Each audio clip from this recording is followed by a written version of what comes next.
bienvenue pour un épisode de FaceTime, j'espère que vous allez bien. Alors j'essaie de filmer avec mes écouteurs parce que je suis dans une rue passante à Taïwan là présentement et j'entends tout le temps les voitures et je sais pas du tout si on les entend énormément en vidéo, donc je vais essayer de parler dans le micro le plus possible. J'avais des AirPods à l'ancienne qui ont cassé. Donc je me suis racheté des écouteurs filaires et aujourd'hui je vais vous retrouver pour l'épisode FaceTime sur le Laos. Le vlog est sorti hier, vous avez vraiment tout qui est sorti back à back. Mais j'ai été productive donc je vais vous parler un peu du Laos aujourd'hui. J'essaie de faire ça rapidement. Je suis dégoûtée, j'ai mon Magic Keypad qui est en train de lâcher. Genre tout est en train de se péter, je sais pas comment je vais faire pour encore m'en servir. Je pense que je vais juste le mettre à mon iPad et ne plus jamais l'enlever, le clavier. J'ai pas le choix. Je te jure, il y a tout qui lâche en même temps. Je me dis putain, mais Apple, des fois vraiment je vous aime, alors des fois vous êtes vraiment casse-couilles quoi. Parce que ça coûte 300 balles, un truc comme ça. Hein. Voilà, bref. C'est pas le sujet, mais c'est casse-couilles. Donc, on revient à. Je sais pas pourquoi j'ai pris cette habitude de dire on. Je suis seule. On était 12 dans ma tête, mais je suis seule. Je reviens aujourd'hui pour vous parler un petit peu de mon expérience, de mon voyage au Laos. Je suis restée 15 jours au Laos et je vais vous raconter un peu ce que j'ai fait, où j'ai été, qu'est-ce que j'ai vu et qu'est-ce que j'en ai pensé. Donc bienvenue dans cet épisode où, comme d'habitude, FaceTime c'est une série de vidéos où il n'y a pas de montage, il n'y a pas de coupure, il n'y a rien du tout, c'est juste moi qui allume, qui parle et qui éteint. Voilà, donc ça peut expliquer pourquoi des fois c'est brouillon et des fois ça l'est un petit peu moins. Donc, je suis partie de Thaïlande pour aller au Laos. J'ai pris l'avion de Krabi à Bangkok et de Bangkok à Luang Prabang. Il me semble que, alors si je suis pas folle, il me semble qu'au Laos, vous avez trois aéroports. L'aéroport de Luang Prabang, l'aéroport de Vientiane et l'aéroport de Paksé. Vientiane, c'est la capitale du pays et Paksé, c'est dans le sud. Moi, j'ai fait on va dire que le nord. J'aurais pu me déplacer dans le sud pour aller à Paksé, je crois que c'est les 4000 îles, faire la boucle de Takek aussi. Vous connaissez sûrement, si vous avez entendu parler un petit peu du Vietnam, la Ajang Loop. C'est une loop qu'on peut faire en moto. Ben là, en fait, Takek, c'est la même chose, sauf que du coup, c'est au Laos. Et il y en a deux, il y a la boucle de Paksé, il me semble, et la boucle de Takek. Et j'ai décidé de ne pas le faire parce que j'avais pas envie, tout simplement. Et que le voyage backpack solo, c'est surtout ça, c'est quand on n'a pas envie de ne pas se forcer à faire quoi que ce soit. Euh, Par soi-même. En fait, ouais, c'est ça, j'avais juste pas envie, donc je l'ai pas fait. Alors, je cherche ma liste de tout ce que j'ai fait. Alors, je suis arrivée à Luang Prabang. J'ai passé 2 nuits dans le White Elephant Hostel. Alors, déjà, pour arriver au Laos, moi, en tant que Canadienne, il m'a fallu un visa qui m'a coûté bien cher. Je crois qu'il m'a coûté genre plus de 60 dollars canadiens. Le visa, je l'ai demandé en ligne. Je l'ai fait à peu près. Moi, je fais toujours les visas entre 10 jours et une semaine à l'avance. C'est quelque chose que je prends toujours. Je prends pas de risque.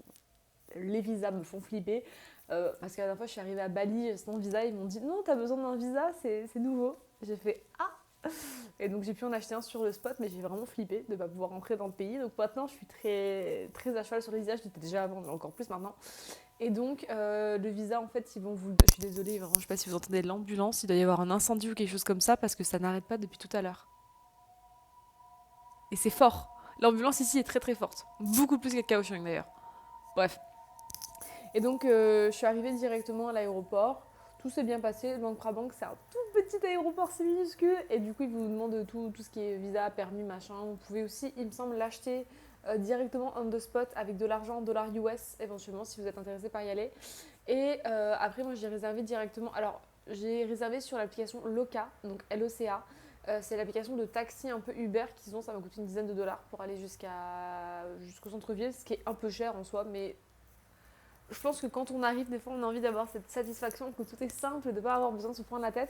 Mais voilà, j'ai utilisé le cas pour arriver directement à l'hostel. Et en fait, c'est ça. Luang Prabang, moi, je trouve ça tout petit comme ville. Je ne sais pas exactement combien de kilométrage ou combien de. Je sais pas. Bref.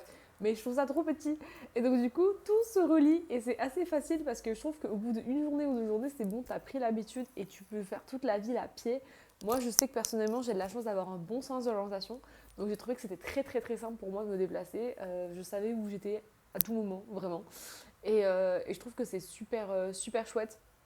C'est quand même une ville qui est classée au patrimoine de l'UNESCO, donc vraiment genre hyper esthétique. Tout est mignon. Il n'y a pas de grosses infrastructures justement pour garder le côté historique. Je m'étais un peu renseignée là-dessus. Et vous avez eu un petit aperçu un peu de la minute culture sur mon vlog, qui est disponible en ligne d'ailleurs sur ma chaîne si vous voulez aller le voir. Donc vraiment il y a ce côté où c'est ça, c'est très dans son jus, c'est à l'ancienne, c'est une ancienne colonisation française, donc énormément de choses sont écrites en français.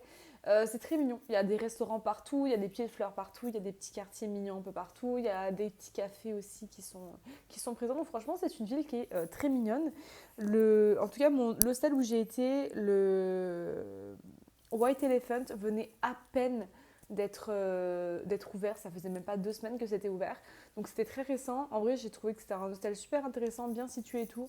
Par contre, les matelas étaient durs comme de la botte. Ça, vraiment, c'était hyper désagréable de dormir dans ces matelas-là parce que c'était super dur. Après, sinon, c'était quand même assez luxueux. J'ai rencontré des gens cool là-bas. Franchement, c'était un hôtel intéressant. Un hostel intéressant, pardon. Et alors, il y a beaucoup de gens qui font... En fait, j'ai l'impression, et ça, c'est souvent ça, quand tu arrives dans un pays et que tu rencontres les autres personnes qui sont dans ce pays-là, c'est souvent un seul itinéraire. Tout le monde a un itinéraire similaire. Et donc l'itinéraire du Laos, je vais vous dire ce que c'est souvent ce que les gens font. C'est qu'ils arrivent à Luang Prabang. En fait, soit ils commencent par le nord ou ils commencent par le sud. C'est un des deux. C'est comme dans tous les pays. Moi, je commence tout le temps par le nord, mais ça va dépendre des gens. Je dis ça, mais j'ai commencé par le sud pour le Taïwan. Bref. Donc vous arrivez souvent à Luang Prabang. Ensuite, de Luang Prabang, il y a beaucoup de gens qui vont à Nong Kea, qui est un petit ville, enfin pas un village, je sais pas exactement, mais vraiment un petit endroit, vraiment dans la montagne, où il y a cette genre d'excursion que tu peux faire pour aller dormir en gros à la Belle Étoile ou en tente sur le sommet d'une montagne et de voir le lever du soleil. Je voulais le faire, c'était dans mes plans et j'avais une fille que je connaissais qui m'avait vraiment dit fais-le, c'est incroyable et tout, tu vas adorer. Et finalement je ne l'ai pas fait parce que je n'avais pas de manteau d'hiver et je n'avais pas envie d'acheter un manteau en fait juste pour ça. Et je me suis juste dit bah alors oui ça a l'air chouette mais j'avais vraiment pas envie d'investir pour ça. J'étais déjà tombée malade, enfin vous l'avez vu dans le vlog, j'étais déjà malade quand j'étais à Luang Prabang, c'était une grosse grippe et tout, donc genre plus de goût, plus d'odorat, chiant, tu vois. Donc non, je me suis dit, je prends pas le risque de retomber encore plus malade à Nankia. Je sais qu'il y a des gens qui disent que c'est incroyable. Moi, je sais que je suis difficilement impressionnable. J'ai vu des photos, j'étais genre, ok, bon. J'ai pas ressenti besoin de le faire, mais c'est dans les itinéraires connus, on va dire. Donc c'est ça, Luang Prabang, Nankia. Tu peux faire un aller-retour dans la journée. Je crois que c'est 3 heures aller, 3 heures retour. Ou bien tu peux faire 2 jours. Alors, une nuit, 2 jours, ou bien un aller-retour, je sais plus exactement. Mais voilà, c'est un truc qui est connu. Ensuite, il y a souvent du coup Vang Vieng, qui est à 1 heure en train et 2 heures de route. Et sinon, après, il y a Vang Vieng à Vientiane, qui est à 1 heure en train, 2 heures de route toujours. Et après, on peut descendre à Paksé, qui est à 8 heures de route, il me semble. Donc de Vientiane à Paksé. Et Paksé, je sais que beaucoup de gens font du coup Paksé, Takek, et ça peut les 4000 îles. Et c'est à peu près tout. Sinon, il y a aussi dans les cascades, on va dire, connues. Mais là, je mélange un petit peu tout. Mais dans les cascades connues, dans le nord, en tout cas, vers Luang Prabang, il y a les cascades de Kwangsi. Et il y a les cascades de Tatsé qui sont un petit peu plus loin. Après, bien sûr, ce sont le genre de pays que je vous encouragerais à visiter avec un permis moto. Parce que c'est vraiment plus simple pour vous de vous déplacer. Il y a énormément de choses à faire. Il y a énormément de choses à faire, mais quand tu es en moto, en fait, quand tu es à pied, alors c'est plus simple parce que c'est des petites villes, mais c'est pas non plus le genre de ville où il y a énormément de trucs à pied. Comme un exemple, à Luang Prabang, il y a des lagons bleus. Dans mon vlog, je dis qu'il y en a 3, mais il y en a beaucoup plus que 3. Il y en a plus de 6 ou 7, il me semble, voire même plus que ça.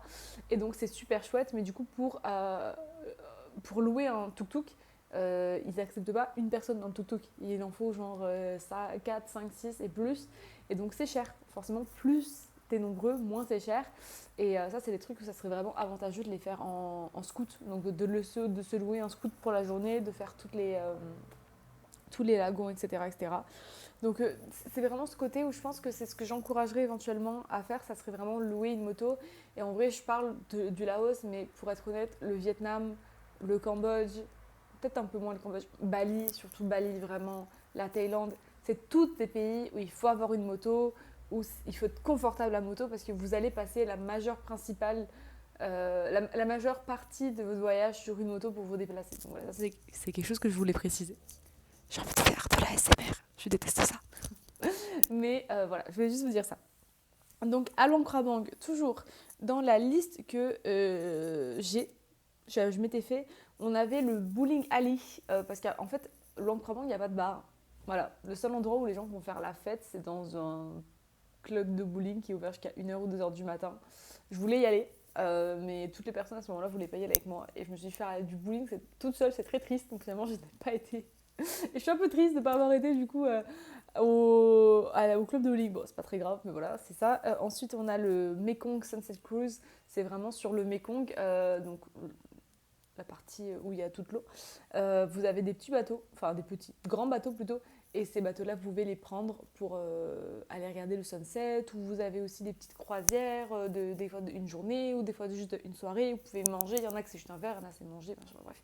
Ça avait l'air très chouette. Moi, j'en ai pas fait parce que je pense que c'est ça que j'explique souvent, c'est que quand tu es en backpack, il faut que tu fasses des choix selon tes activités. Et moi, c'était pas ma priorité. Et c'est tous des trucs que tu dois payer, bien sûr. Donc ouais, j'ai choisi de pas le faire, mais ça avait l'air très cool. Ensuite, on a le Palais Royal. Alors, je ne l'ai pas fait non plus, parce qu'il fallait payer. Et habituellement, je ne suis pas du genre à dire « Ah, je ne le fais pas parce qu'il faut payer, machin ». Non, c'est vraiment juste ça. On en revient à la même chose, il faut choisir. Et du coup, j'ai choisi, un exemple, quand je suis allée à Phnom Penh au Cambodge, j'ai été voir le Palais Royal cambodgien. Je dis pas que c'est la même chose, absolument pas, mais je trouve qu'ils se ressemblaient quand même. Enfin, ils se ressemblaient quand même. Et c'est un peu vrai, quand tu as visité un temple, deux temples, trois temples, 10 temples, 15 temples, 30 temples, à la fin, tu n'as plus le même intérêt au 30e temple que tu en avais pour le premier. C'est réaliste, il faut être honnête avec soi-même. Ensuite, on a du coup les cascades, donc les Kwangsi Waterfalls ou les cascades de Tatsé. Tatsé, je ne les ai pas fait. Mais alors, les Kwangsi Waterfalls, je les ai fait. Tu peux te baigner dans une certaine partie des waterfalls. Moi, ce que j'ai fait, c'est que déjà, j'y suis allée avec le Green Bus, qui était un petit peu compliqué à trouver, mais pas loin, il y avait un parc où il y avait un arrêt pour le Green Bus et tu payais 90 000 pour l'aller-retour. 90 000, ça faisait à peu près même pas 6 ou 7 dollars, ce qui était hyper avantageux parce que un taxi tout simple, c'était genre 110 000 aller, 110 000 retour, donc beaucoup plus cher. Et donc le Green Bus prend 1 heure pour t'y amener. Je crois qu'il y a plusieurs horaires, vraiment à partir de je crois 9h le matin jusqu'à 15h, je crois que c'est le dernier. Et comme ça, parce que le bus de retour, le tout dernier, est à 17h15, il me semble, si je ne me trompe pas. Et du coup, les cascades en tant que telles sont payantes. Je crois que c'est 60 000, si je ne me trompe pas. Et c'est blindé. En tout cas, quand j'y suis allée, c'était blindé, blindé, blindé. Donc, il faut prendre ça en compte. Moi, je sais que j'ai trouvé ça très joli. Ouais, non, en vrai, non, j'ai trouvé ça très joli. J'allais dire, je n'ai pas été impressionnée. Si, c'était impressionnant. C'était des belles cascades. Mais je pense que le côté ultra touristique de Mamie Chantal qui est là avec son sneakers et qui prend 75 photos et que tu es là, tu veux juste regarder en fait et qu'elle est là, prends une photo, prends une photo, prends une photo, prends une photo et d'un autre angle et d'un autre portrait. Ça peut gâcher un petit peu l'expérience dans le sens où je trouve que par moments, c'est très... j'adore les endroits très touristiques et je comprends tout à fait, il n'y a aucun problème. Enfin, du tourisme, c'est du tourisme. Mais des fois, c'est un peu overwhelming de voir la quantité astronomique de gens et du coup que tu veux faire ton activité et que tu peux pas parce que justement, il y a trop de monde avec toi. Donc des fois, tu es un peu confronté à cet aspect-là, mais c'est parce que c'est extrêmement touristique. Et c'est comme si je disais, ah, t'as fait chier ces trucs touristiques. Non, c'est normal. Si vous y allez, faites-le parce que c'est vraiment des belles cascades. C'est juste que des fois, voilà, il y a beaucoup de monde quand même. Et vous avez aussi, dans le prix du billet, vous avez le sanctuaire des ours. Voilà, c'est chouette. Quand j'y suis allée, il y avait un ours qui tournait en rond. Et jusqu'à quel point, j'ai pas fait mes recherches parce que c'était directement dans le prix du billet, mais jusqu'à quel point c'est éthique et intéressant pour l'animal parce qu'il a l'air de se faire ça quand même sacrément chier. Après, je ne sais pas, mais en tout cas, je me dis, j'y suis allée, je les ai faites, je suis contente, j'ai pris mes photos. D'ailleurs, je vais vous montrer ma photo à l'argentique des cascades, elle est magnifique. Alors, je suis pas là à me taper dans le dos souvent, mais alors, franchement, cette photo-là, elle a trop bien rendu. Genre, regardez-moi ça, comment ça a tellement bien rendu. Et j'en ai une autre aussi. Tu vois, ça, c'est Carrousel du Laos à l'Argentique. Vous voyez un petit peu le Mekong. Ouh, merde, on va pas liker sa propre photo. Le Mekong, magnifique. Oh, notification Pinterest. Incroyable. Et voilà. Ensuite, on avance un petit peu. J'ai dit que j'allais pas parler longtemps, ça fait déjà 15 minutes, je suis vraiment désolée. On a le Wat Seng Tong. Alors, il y a beaucoup de temples. Vraiment, la rue de Luang Prabang, je vais essayer d'accélérer le rythme parce que sinon, ça va prendre 45 minutes. Et je voulais sortir plus tôt aujourd'hui. Il est déjà 13h43. Je me couche tard, je me réveille tard, c'est pour ça. Il y a une rue avec que des temples. Elle est super chouette. Baladez-vous. Ayez toujours un truc pour vous couvrir. Moi, un exemple, je ne rentrerai jamais dans un temple habillé comme ça. Mais ayez toujours un truc pour couvrir les épaules et les genoux. Voilà. En Asie, vous vous habituerez assez rapidement. Pour rentrer dans un temple, il faut être couvert. Donc vraiment trop chouette. Il y a des temples magnifiques. Tu peux rentrer sans payer pour la majorité. Enfin, moi, j'ai jamais payé aucun temple. Tu peux faire des donations aussi, par contre, si tu en as envie. Donc voilà, il y a aussi un truc à voir aussi, c'est le mont Fuji. C'est une grosse montagne. Du coup, tu peux voir le sunset là-bas. Alors là, les gars, moi, j'étais partie en mode, c'est bon, ça va être génial. J'arrive sur le mont Fuji. La montée, les gars, me défonce la gueule. Vraiment, c'était hyper. Pourquoi j'ai l'air orange? C'est vraiment l'angle. Je vous jure, je suis pas orange. Putain, j'ai l'impression que je suis Marge Simpson. C'est affreux. Mais franchement, la montée était affreuse. J'ai plus de cardio. Et je me suis fait. Je me suis fait doubler par des mamies. C'est faux, j'ai doublé des mamies. Et quand je suis arrivée là-haut, alors, chaleur, plus j'avais très soif. Plus il y avait tellement, tellement, tellement de monde. Et le sunset était dans 1 heure. Et en fait, j'ai commencé à me sentir pas bien du tout. Genre, j'ai fait une crise d'hypoglycémie, ça allait pas. Je tremblais de tout partout. J'avais la nausée. Je suis redescendue. J'ai été voir le sunset sur le Mekong comme j'avais fait une première fois, c'était magnifique. Donc j'ai envie de vous dire, je peux vous le conseiller si vous avez envie de faire beaucoup de montées parce que je trouve que la vue elle est belle. Oui, la vue est belle. Voilà. On va aller sur ma story. C'est ça. C'est ça, on en revient toujours à mes stories. Oh, bah, c'est ça qui est le plus. Alors, le Mekong. Le Mekong partie 2. Mais je suis désolée, c'était magnifique. Ça, c'était la première soirée quand je suis arrivée. J'étais là, waouh! Donc, Luang Prabang, c'est une petite ville très. Oups, mince. On peut voir qu'il y a, c'est ça, beaucoup, beaucoup de temples. Euh, J'ai été faire maison aussi, chez Juice Nail. Voilà, oui. Euh, Ça, c'était au Mont Fuji, du coup. Donc, c'est ça, Mont Fuji. C'est très joli. Voilà, je vous conseille d'y aller juste pour voir la vue. Et ça, du coup, ça, c'est quand je suis redescendue en bas parce que la crise d'hypoglycémie, je m'y attendais pas. Et du coup, les cascades de Tatsé, de Kangxi. Très beau, hein, très très mystical. Bon, on oublie le fait qu'il y a mamie Jacqueline qui est fait chier. Mais ça, c'est pas grave. Ensuite, du coup, j'ai changé d'endroit. Donc, en fait, je suis restée.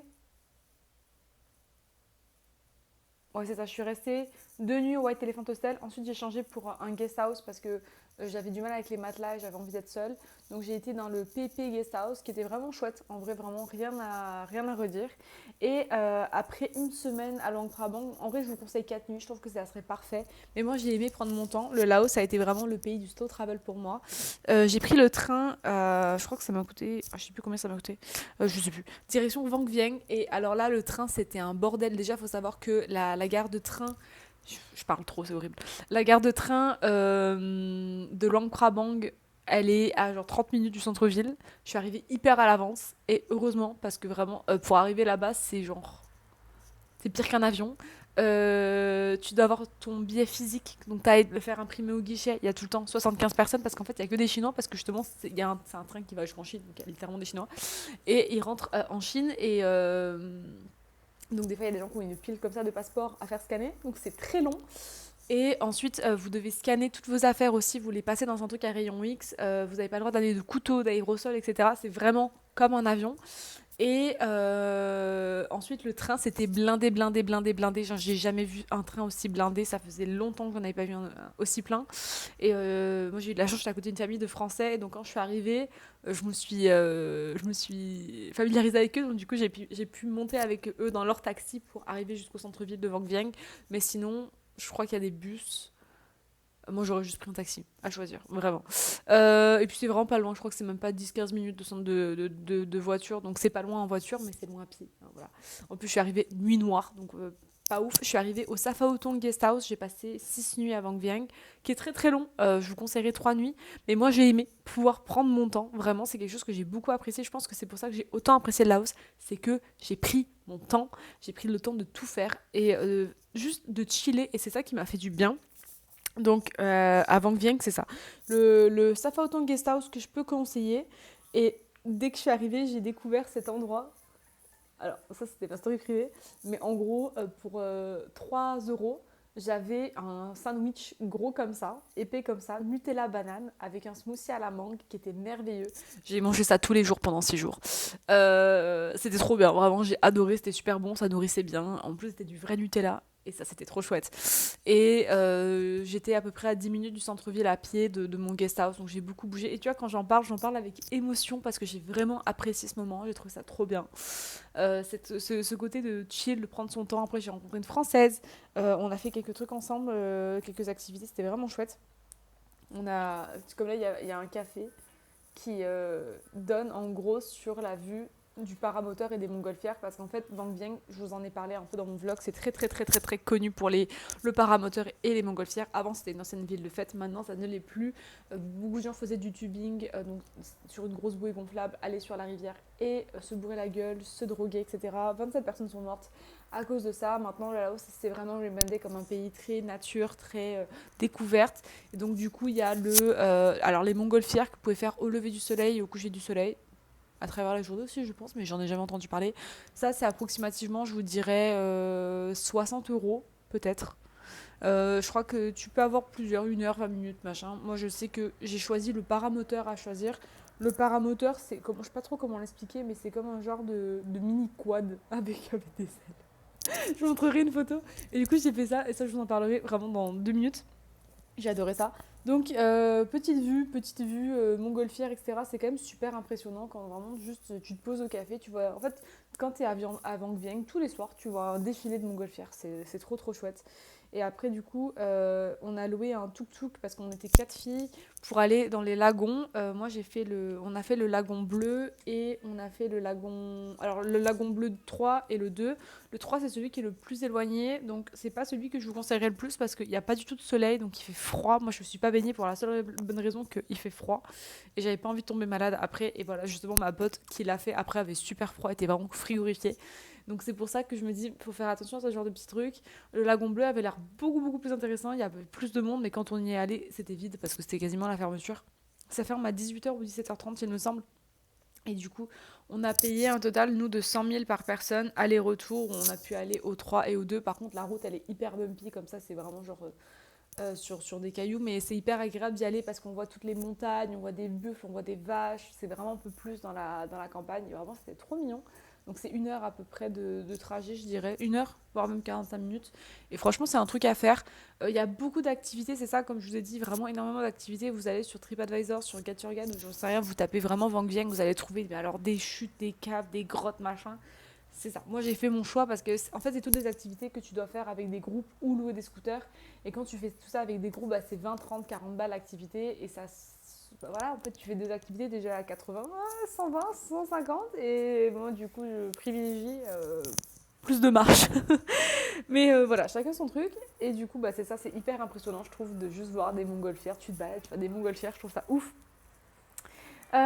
Et du coup, le lendemain, le 5 décembre, j'ai fait mon paramoteur. Je me suis. Alors, je me fais caca dessus, parce que moi, déjà, j'ai le vertige. J'avais déjà fait du sans parachute pour mes 18 ans. J'avais fait un tour de montgolfière à Las Vegas. Les deux offerts par ma meilleure amie. Bisous, ma chérie. Et là, du coup, le paramoteur, c'était trop bien. Un peu le vertige quand même. Moi, je vous dirais, mon conseil, si vous le faites, déjà, je suis passée juste par une agence qui avait sur le bord d'une rue. J'aimais bien le vibe du gars, donc je l'ai acheté là-bas. Couvrez-vous. Moi, j'avais mon hoodie, mon pantalon, et comme t'es haut dans le ciel, il fait quand même. Enfin, t'es où? Je crois que t'es à 250 mètres. Il fait quand même froid. Après, ça dépend. Il y avait une meuf qui l'a fait devant moi. Elle a pas eu froid du tout. Ça dépend de chacun, mais moi, en tout cas, j'étais contente d'être un peu couverte. Et vraiment, la vue était insane quand j'ai vu ça au coucher du soleil. Oui, vous l'avez vu sur mon vlog. Mais c'était trop bien. Vous avez la GoPro, vous pouvez vous filmer tout le long. C'est un peu cringe parce que d'ailleurs tu te filmes, mais bon, vas-y, c'est pas grave. Et non, c'était trop bien. Franchement, j'ai adoré le paramoteur. Tu vois, la fille que j'ai rencontrée, la française, elle m'a dit ouais, bof, j'ai trouvé ça chouette, mais sans plus. Moi, j'ai kiffé de ouf. Et franchement, Vang Vieng, je trouve que c'est grave une ville. Enfin, il y a pas grand chose à faire. Mais justement, il y a tellement pas grand chose à faire que ça devient intéressant. Tu chill, tu prends ton temps, t'es posé. Par contre, alors le Laos, c'est un pays anti-carte de crédit. Vraiment, ayez du cash à tout temps. Vraiment, je n'ai jamais payé avec ma carte une seule fois en 2 semaines. Jamais. C'est chiant parce qu'en plus, vous pouvez retirer que 2 millions. 2 millions, c'est 80 euros. Et donc du coup ça fait des frais, ça fait des frais une fois, ça fait des frais deux fois. C'est chiant. Au niveau vraiment niveau bancaire, le Laos c'est affreux parce que c'est beaucoup moins développé que les autres pays. Je vous en ai parlé déjà dans le blog. Et c'est à prendre en compte. Et ensuite de ça, je suis partie. Donc j'ai réservé sur Indigo Asia pour à peu près 11 $. J'ai réservé un minibus pour aller jusqu'à Vientiane. C'était pas un minibus, c'était un bus normal, un gros bus d'ailleurs.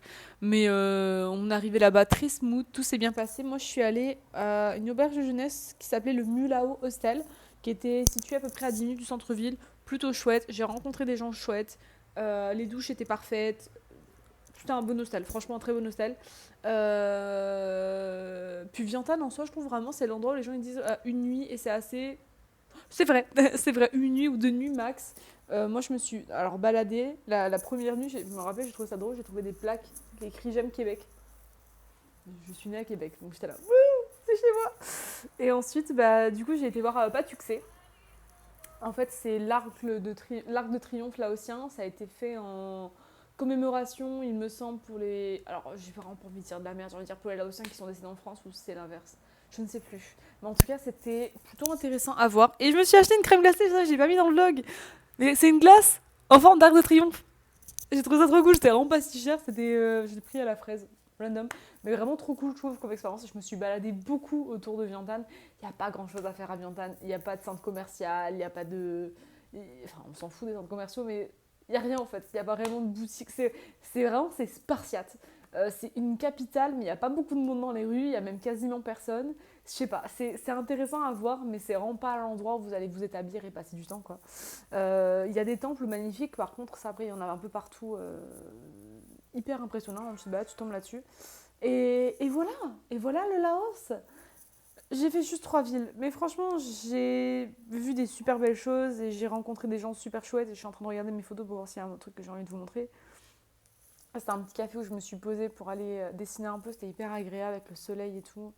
Par contre, est-ce que c'est au Laos que j'ai bu les pires matchas? Non, je crois que c'est. Parce que moi, je prends des matchas dans tous les pays où je vais. Et maintenant, j'ai vraiment une liste que je vais vous parler de cette liste-là à la fin de mon road trip. Laos, j'ai pris 3 cafés, 3 matchas. À Zaori.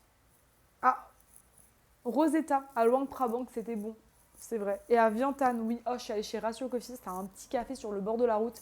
J'ai pris un matcha à la vanille parce que j'avais envie d'un truc réconfortant, c'était tellement sucré. C'était pas du tout le type de matcha que j'adore de base. Mais alors, c'était tellement réconfortant, j'étais sifflée en 30 secondes. Il y a un labo photo aussi qui s'appelle Lao Lang Lab. C'est là où j'ai fait développer mes photos à Vientiane. Un petit peu plus cher que ce que j'ai l'habitude. Mais je pense que là, du coup, on arrive dans des pays où c'est de plus en plus cher. Mais franchement, le Laos, je trouve que c'est grave une petite perle, un petit peu pas découverte. Je trouve qu'il y a plein de choses à voir. C'est très chouette. Les gens sont gentils. L'anglais, c'est pas particulièrement l'endroit où tu parles le plus facilement anglais, mais en même temps, j'ai envie de te dire, en Thaïlande, j'ai pas trouvé que les gens parlaient anglais non plus. Donc ça, c'est vraiment. Pour moi, c'est secondaire, hein. Tu as ton internet et tu arrives à parler via Google si vraiment tu as besoin. Donc voilà, bon, je vais vous laisser parce que j'ai hyper faim. Je vais aller me prendre un petit déj et je vais aller explorer Tainan, parce que je suis à Tainan, à Taïwan en ce moment. Regardez, j'ai mis mon pantalon cerise. Alors, je suis cerise et fraise aujourd'hui et je me suis rendu compte que j'avais une vieille tache. Je sais pas par quoi elle a été faite. Les laveries, des fois, hein, tu retrouves tes vêtements plus tachés que quand tu les as amenés. Donc je vais mettre un petit pull parce qu'il fait beaucoup plus froid. Je sais pas pourquoi je vous raconte ça. Je vous fais des bisous. J'espère que vous allez tous très bien. Et la prochaine fois qu'on se retrouve, c'est pour mon vlog de Taïwan ainsi que la vidéo FaceTime. Bref, j'ai hâte de vous retrouver. Je vous fais des gros bisous et à bientôt pour une nouvelle vidéo, tout simplement.